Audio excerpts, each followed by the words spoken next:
जय गुरु जी संगत जी, शुक्राना गुरु जी का अनंतम अनंतम शुक्राना। तो सभी मेरी प्यारी संगत जी, आज का सत्संग हम बहुत स्पेशल सत्संग है। शुरू करते हैं गुरु जी का मंत्र जाप करके। ओम नमः शिवाय, शिव जी सदा सहाय। ओम नमः शिवाय, गुरु जी सदा सहाय। गुरु जी हम सभी के कष्ट किस किस रूप में आके काट जाते हैं संगत जी, हम वो चीज़ें देख ही नहीं सकते, क्योंकि इंसानी दिमाग की पहुंच वहां तक नहीं है।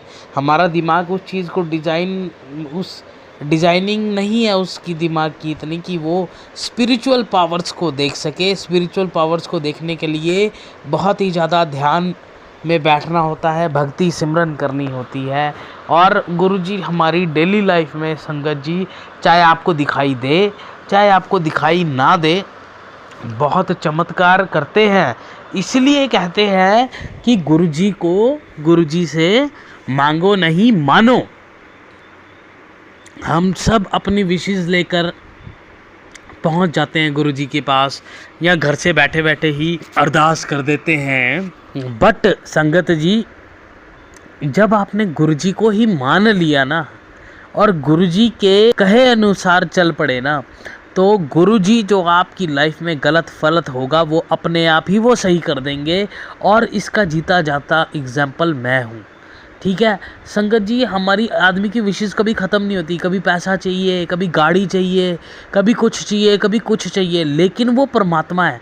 उसने हमारी जीवन को अच्छा रूप देना है ताकि हमारा अंत भी अच्छा हो और आगे जो हमारा जन्म हो वो भी अच्छा हो, और जो हमारा अभी का जन्म है वो भी हमारा अच्छा हो। इसलिए जो परमात्मा करता है वो एकदम सही करता है संगत जी। मानो इस बात को आप। हम सभी की कोई ना कोई विशेष, सबसे पहले गुरुजी जब आपको ब्लेस करते हैं तो सबसे पहले हेल्थ ब्लेस करते हैं संगत जी वो। और देखो, पिछले कई सालों से मैं पूजा पाठ कर रहा था, लेकिन इस साल पूजा पाठ मेरा एकदम ज़्यादा कंसंट्रेशन से होता है, क्योंकि मैं गुरुजी के सत्संग भी सुनता हूँ, गुरुजी के मंत्र जाप भी करता हूँ। ठीक है, और मेरी मतलब कि एक दिमाग, एक बुद्धि, एक कंट्रोल में है मेरे। नहीं तो हमारी जो बुद्धि होती है, हमारी जो सोच होती है ना, वो आउट ऑफ कंट्रोल, हम बहक जाते हैं, भटक जाते हैं। मन हमारा बहुत ज़्यादा चंचल है। लेकिन अगर आप गुरुजी का मंत्र जाप करेंगे, मेडिटेशन ज़्यादा से ज़्यादा करेंगे संगत जी, तो आपकी लाइफ में ऐसे ऐसे मिराकल हो जाएंगे ना संगत जी, जो कि एकदम असंभव लगेंगे आपको, असंभव। आप देखो, मुझे गुरुजी के साथ जुड़े हुए हार्डली 7-8 महीने, 5-6 महीने हुए हैं, लेकिन अभी भी मेरे को अपनी लाइफ इतनी सुधर गई है और मेरे को इतनी अपनी नॉर्मल लगती है लाइफ कि जैसे मेरी लाइफ में कोई प्रॉब्लम ही नहीं था। लेकिन जब मैं ढंग से सोचने बैठता हूँ ना, तो मुझे गुरुजी ही हमेशा नंबर मतलब याद आते हैं कि नहीं गुरुजी की वजह से हुआ, नहीं गुरुजी की वजह से हुआ, नहीं गुरु। पति पत्नी में कलेश, ठीक है, आपके बिजनेस में बरकत ना होना, पति पत्नी में क्लेश होना, आपके घर के मेंबर्स की या आपकी जो तबीयत है, जो हेल्थ है वो ठीक ना रहना, ठीक है ना। ये सारी इतनी कॉमन चीज़ें हैं, जब ठीक हो जाती हैं तो हमारा ध्यान बिल्कुल भी नहीं जाता। लेकिन जब ये चीज़ें ठीक नहीं होती ना, तो सबसे ज़्यादा दुखी हम इन्हीं चीज़ों से होते हैं। और गुरुजी जब आपके घर में आते हैं, जब संगत आपको अपनी संगत बनाते हैं, तो सबसे पहले इन्हीं चीज़ों के ऊपर काम करते हैं। सबसे पहले आज मैं एक फेमस यूट्यूबर का सुन रहा था सत्संग, उन्होंने बताया, प्रिंस नरूला है शायद उनका नाम, मेरे को अच्छी तरह नहीं पता, लेकिन उन्होंने बताया कि देखो, मेरी दोनों सिस्टर्स गुरुजी को बहुत मानती हैं। वो इंस्टाग्राम और फेसबुक पे बहुत वायरल है वो प्रिंस नरूला, आप बेशक सर्च कर देना। तो उन्होंने बोला कि मेरी दोनों सिस्टर्स जो हैं वो गुरुजी को बहुत मानती हैं। और जब मैं उनके घर गया तो सत्संग चल रहा था और मैं बेड पे बैठा हुआ था, और मैंने जोत के अंदर ना, जोत जल रही थी, उसके अंदर उनको गुरुजी नज़र आए। और वो मतलब हो जाता ना इंसान की, मैं भरम से है, मैं किसी चीज़ के बहकावे में आके तो नहीं देख रहा हूँ। तो उन्होंने गुरुजी से सिर्फ इतना बोला, हालांकि वो गुरुजी की संगत उस टाइम बने भी नहीं थे, पर उन्होंने गुरुजी से सिर्फ ये बोला कि गुरुजी अगर आप सच में हो ना, तो मेरे को रियलाइज़ कराओ, अपनी प्रेजेंस फील कराओ। तो थोड़ी देर बाद ही बेड के ऊपर जिस पर वो बैठे थे ना, पूरे पैरों के निशान बने हुए थे, जैसे कोई वहाँ पर खड़ा था, और वो गुरुजी ने प्रेजेंस फील करवाई थी। तो संगत जी आप सोचो, इतनी बरकत उस बंदे के पास है ना, इतना फेमस है ना वो प्रिंस नरूला, ऐसा वैसा नाम नहीं है, ठीक है। हम तो क्या ही चीज़ है। तो गुरुजी हमें ऐसे ऐसे मतलब कि हमारी लाइफ को संभालते हैं। और सबसे बड़ी बात है, जो आप सोचते हो ना कि मैंने फलाना गुरु छोड़ा, मैं फलाने गुरु के पास गया, मैंने फलाने बाबा जी को छोड़ा तो मैं गुरुजी के पास आया, मैं वहाँ जाता था तो अब यहाँ पर आया, ऐसा कुछ भी नहीं होता है। ठीक है ना, जितने जितने कर्म हमने जैसे जैसे काटने हैं वो हम वैसे वैसे काटते हैं। ठीक है, उसी तरह से जैसे कि आपको हर डॉक्टर से इलाज आपका सफल नहीं होता ना, वैसे ही हर गुरु के पास जाके भी आपका बेड़ा पार नहीं होता। इसका मतलब ये नहीं होता कि जो गुरु को आप छोड़ के आए हो वो कम है या वो उनमें पावर नहीं है, ऐसा नहीं है। ये सब लेखा जोखा होता है। और गुरुजी पहले बोलते हैं मेरे पास आना और मेरे वहाँ से जाना, ये मेरे हाथ में है। सबसे पहले तो गुरुजी के पास, गुरुजी की संगत बनना, ठीक है, वो गुरुजी खुद तय करते हैं। और दूसरी बात, आप जितना मर्जी बेफिजूल का सोचते रहो, भ्रमों में पड़े रहो, गुरुजी को छोड़ के कहीं और जाना वो भी गुरुजी ही डिसाइड करते हैं। ठीक है ना, तो आपका इतना लेवल नहीं है तो ज़्यादा सोच सोच के परेशान मत हुआ करो। बस अपनी लाइफ को ज़्यादा से ज़्यादा अच्छा बनाओ, अच्छे कर्म करो। गुरुजी के जो बुक आती है ना जिसमें उनके अनमोल वचन लिखे हुए हैं वो पढ़ो रोज़ रोज़ रोज़, जब तक वो आपकी डेली लाइफ में शामिल नहीं होते संगत जी। और मंत्र जाप ज़्यादा से ज़्यादा करो, सत्संग ज़्यादा से ज़्यादा सुनो, आपके सारे काम अपने आप ही संवरते चले जाएंगे। भगवान आपके साथ साक्षात जब होंगे ना तो आपके काम तो यूँ बन जाएंगे, उनके लिए तो कुछ भी नहीं है, खेल है।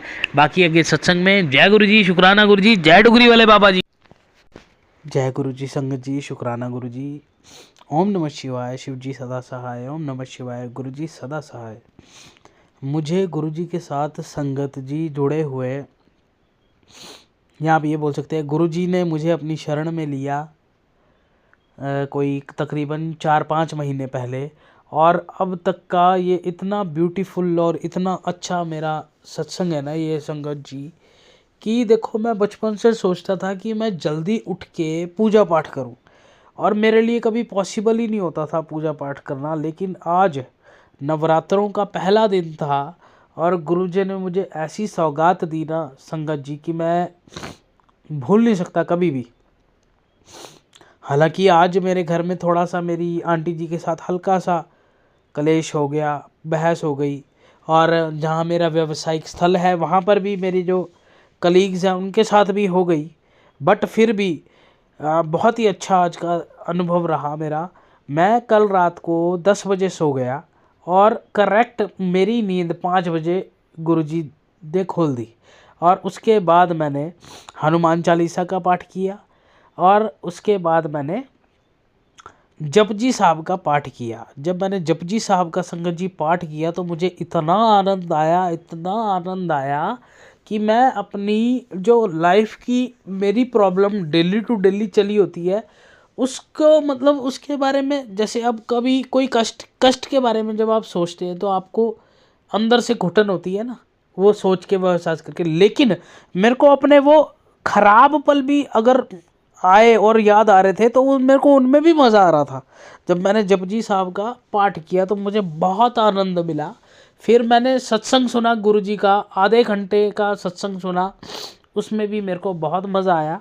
और उसके बाद मैं अपनी दुकान खोलने गया और आज काम भी गुरुजी की कृपा से बहुत अच्छा रहा।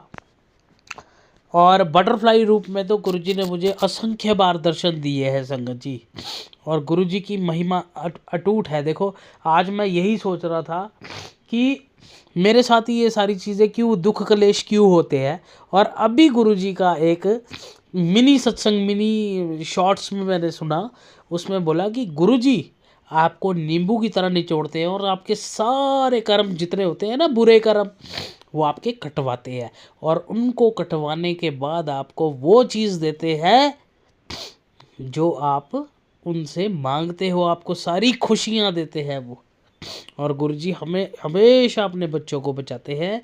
थैंक यू गुरुजी, सुनने वाले का भी भला, सुनाने वाले का भी भला। संगत जी गुरुजी को अपने डेली लाइफ में शामिल करें। आप चलते फिरते उठते उनके सत्संग सुने, मंत्र जाप करें संगत जी। यही चीज़ है जो आपकी ज़िंदगी को आगे ले जा सकती है। गुरुजी से बड़ी कोई पावर नहीं है। आज का सत्संग इतना ही। जय गुरुजी, शुक्राना गुरुजी, अनंतम अनंतम शुक्राना मेरे मालिक। जय गुरुजी, शुक्राना गुरुजी, अनंतम अनंतम शुक्राना मेरे मालिक। संगत जी आज का मेरा सत्संग बहुत स्पेशल है, बहुत ज़्यादा, कि गुरुजी ना हमारे कष्ट सत्संग में ही कटवा देते हैं। मेरे को पिछले 2-3 साल से ना, जैसे मौसम चेंज होता है तो जुकाम की बड़ी प्रॉब्लम थी, छींकें आती थी और ना कफ जैसा रहता था मेरे को। पिछले साल तो ज़्यादा था, इस साल थोड़ा सा कम हो गया, ठीक है। तो आज मेरे को गुरुजी ने सत्संग सुनाया। शाम को मैंने जब अपने दुकान पे बैठे बैठे सत्संग सुना, मेरे को सत्संग सुनाया, उसके अंदर एक लड़की बोल रही थी मेरे को पिछले 9 साल से यही प्रॉब्लम थी, मुझे छींकें बहुत ज़्यादा आती थी, रात को मेरी नाक बंद हो जाती थी सोती बार, मेरे को भी थोड़ा थोड़ा ऐसा ही हो रहा है, ठीक है। तो जब से वो गुरुजी को मानने लगी उसको नहीं हो रहा। तो देख लो गुरुजी की इतनी महिमा है, गुरुजी मेरा भी कष्ट काट देंगे। सत्संग सुना दिया है गुरुजी ने, इसका मतलब ये है गुरुजी ने सत्संग सुना दिया है, गुरुजी की पूरी नज़र मेरे ऊपर है और गुरुजी मेरे भी कष्ट कटवा देंगे। संगत जी गुरुजी के लिए कुछ भी इम्पॉसिबल नहीं है। गुरुजी को मानो, तन मन धन से मानो, ठीक है, सच्चे दिल से मानो, मंत्र जाप करो, सत्संग अपना रोज़ शेयर करो, ठीक है। छोटी से छोटी बात होती है तो भी शेयर करो, ठीक है। और अब पिछले दिनों से गुरुजी ने मेरे काम में भी बरकत डाल दी है। देखो आज दुकान पे कुछ भी नीला था, ठीक है, कम था काम, तो पूरी मार्केट में ही काम कम था, लेकिन फिर भी बाकी मोहल्ले से, बाकी आस पड़ोस से मेरी दुकान पे थोड़ा ज़्यादा काम ही था। आज भी ऐसे भी है, आज भी थोड़ा ज़्यादा ही काम था। शाम आते आते 1-2 कस्टमर और मिल गए और जो मेरा एक बुरा दिन था वो एक नॉर्मल दिन बन गया। मतलब कि बहुत कम काम हो तो फिर बुरा दिन नहीं गिनते ना, दुकानदार को थोड़ा होता है। लेकिन शाम होते होते मेरे पास 1-2 कस्टमर आए जिन्होंने मेरा काम अच्छा करवा दिया। संगत जी तो गुरुजी को मानते रहो, मंत्र जाप करते रहो डेफिनेटली। और फिर मेरे को मैसेज भी आया, कभी कभी दुकानदार को हो ही जाती है टेंशन अपने काम को रिलेटेड, तो मेरे को आया कि मेरे होते हुए गुरुजी का मेरे को स्क्रीन के ऊपर मैसेज आया कि मेरे होते हुए बेटे तुझे चिंता करने की कोई ज़रूरत नहीं है, इससे बड़ी और क्या बात होती है। संगत जी बोल दो फिर जय गुरुजी, शुक्राना गुरुजी, ओम नमः शिवाय, शिवजी सदा सहाय, ओम नमः शिवाय, गुरुजी सदा सहाय, जय गुरुजी की।